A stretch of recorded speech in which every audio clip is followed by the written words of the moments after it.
Hello everyone, this video is about assessment.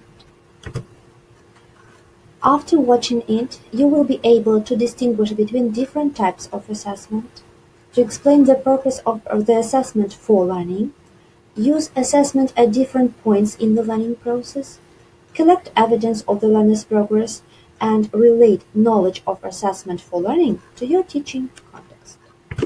First of all, I suggest you this picture, monkeys in the tree. Think about yourself as a sourcer of the students. Um, where are you in this tree? Are you absolutely sure that you assess your students in a proper way? Do you know how to assess different activities which include group work or pair work? Are your marks beneficial for your students? First of all, we should know that assessment consists of four different types. It can be formal assessment, informal assessment, self-assessment, and peer assessment. Let's look at each type of assessment to make sure that we understand them correctly. So, formal assessment is usually carried out using standardized tests that measure learners' abilities in a more objective way than any other forms of assessment. So these are our tests which we give our students at the end of the course, term, unit, so on. Informal assessment is a way of collecting information about the learner's performance in normal classroom conditions. It can be done over a period of time, such as a term. Informal assessment can be conducted at every lesson, but mind, this is like tracking students' progress, but you should be well aware that you should only compare the progress of the child to his or her own progress at the previous lesson, not to the progress of other students. Self-assessment can help teachers understand learners' abilities from their own perspectives and needs, their problem and worries, how they feel about their own progress. It also helps them to become more active in their learning and promotes independence. Do they want students who are responsible for their own learning? Then we have to introduce self-assessment and peer assessment. This is a way of getting learners to reflect on their classmates' progress by getting them to take part in the assessment. This can be done by peer editing, marking, and commenting on work of their peers. So, if we look at the phrases on the right of the slide, can you refer them to the proper type of assessment? Self-assessment, peer assessment, formal assessment, or informal assessment. Mind that some phrases or signs can be used more than once. So I can read all the words. Well done. A plus, 12. Try first and then next. Good job. My spelling is getting better. Check the verb ending, improving. E. Fail. I work hard. I think you're right. Well done. 75% B. A smile.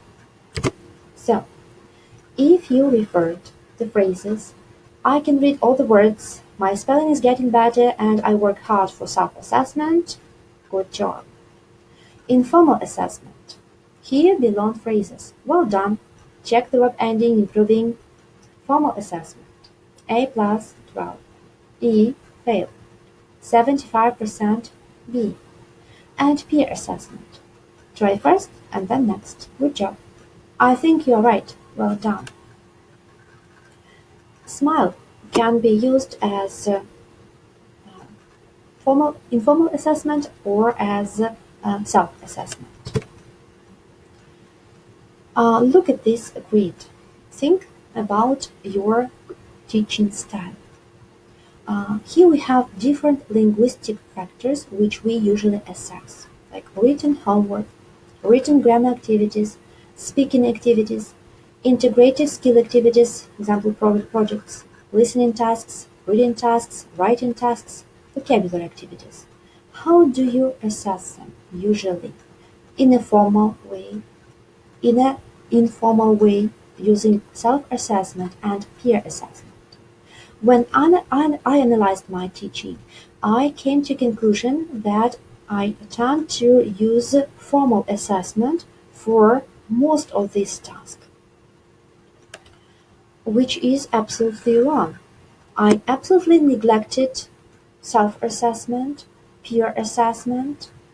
I sometimes use informal assessment, but it's not enough.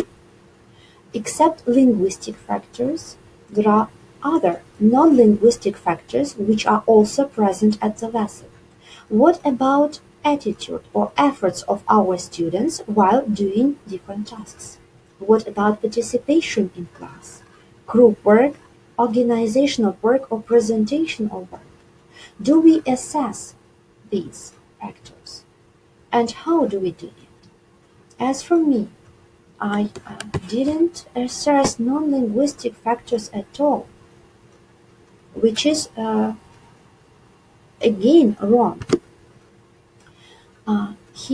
So each teacher has to think about his way of assessment, how to do it properly, how not to neglect all these factors. Here you see the example of assessment grid. It is for informal assessment and done by a teacher. The aim of this grid is to assess the usage of sequencing words and the usage of past form of the verbs during the lesson. So the teacher writes the name of the learner, then he marks the frequency of usage of these sequencing words and verbs in past tenses as always, tick as always, as a sometimes, and cross as never. And he has or she has the complete picture about the children's progress at the lesson. This grid is the example of self-assessment grid, where a child tries to evaluate to assess his performance at the lesson, using statements and ticking proper columns.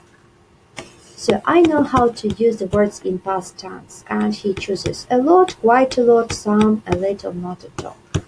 I know how to use sequence verbs like first, next, after that. I enjoyed the game. I worked hard. I asked my friends if I didn't understand, and so on.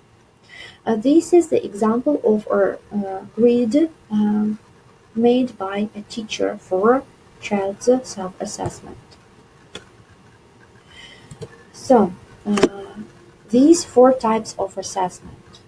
Some of them are assessment of learning, which is generally carried out to collect information about learners' achievement of what they know.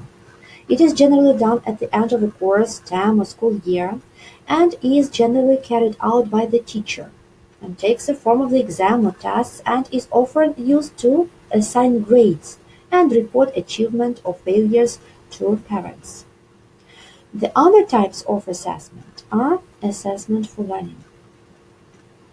This type of assessment improves the quality of teaching and learning. It encourages learners. It helps them to take an active part in their own learning by using self-assessment. It is carried out at every lesson when the teacher shares outcomes with learners, when the teacher monitors the students, observes the learners, gives them feedback, and encourages the learners to assess themselves. Only one type of assessment, which is formal assessment, is the assessment of learning. Assessment for learning are informal assessment, peer assessment, and self-assessment. If we look at the usual structure of presentation practice production lesson, it consists of such stages as warm-up, presentation activity, consolidation activity, closing activity, and if time allows, extension activity. At the stage of a warmer, we can use informal assessment or none, because warmer is a part of the lesson that students are tuned in, and we help them to enjoy the lesson, to start it in a friendly atmosphere, and so on. Then presentation activity. Here we can assess students individually. At the stage of consolidation, it is also we can use individual level of assessment of our students. During the closing activity, we can assess students individually. During the extension activity, we can introduce self-assessment. How to assess students individually? It's up to the teacher. Uh, and of course, it should be thoroughly thought about because apart from linguistic factors which we tend to assess, we should keep in mind those non-linguistic factors like attitude of our student, like group work, participation in the group work, organizational work, presentation of the performed work, and so on. And we go back to this tree. So, do you remember where you were? Are you still where? Concerning the assessment, are you still on that same pace after this video? When you want to introduce, when you changed your point of view, when you think about introducing informal assessment, peer assessment, and self-assessment, which are the forms of assessment for learning, you have to think about the following questions. What are the benefits and challenges of introducing informal assessment? What are the benefits and challenges of asking learners to self-assess and peer assess? Because there are benefits and there are challenges. You should be well aware that students tend to overestimate themselves, and you have to teach them to be just to themselves. How can we do it? How can we overcome these challenges? These are the questions for you to answer. Thank you for attention.